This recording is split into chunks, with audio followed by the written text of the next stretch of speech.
Well, meron ding aspeto na ayun nga, yung mga senador kasi na nagpapasanta-santa na kunwari holier than thou, kunwari malinis, lumalabas, sila din magnanakaw. Mantakin mo, palinis-linis siya, good governance, yung antivirus na yan, yung pala 3 billion din ang kanyang insertion. Kaya lang ang tinatawag niya, amendment. Naku, wag kayo magpabola dyan. Ako galing ako sa Kongreso. Kapag ang isang proyekto hindi napaloob sa NEP at pinalitan ng mambabatas, yan po ay insertion. Dahil yan ang basihan na aangkinin ng mambabatas yan para makuha ang SOP. Paano makukuha ang SOP? Iririg ang bidding para mai-award sa kanilang kontratista. At yung kontratista ngayon ang magbibigay ng pera sa mambabatas.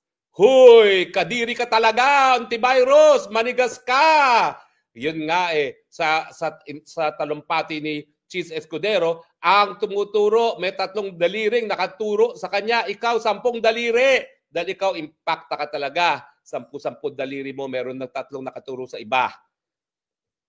Ay, naku, talagang nakakainis. Mas nakakainis kapag lumabas yung katotohanan na yung mga nagmamalinis, pareho rin naman palang madungis.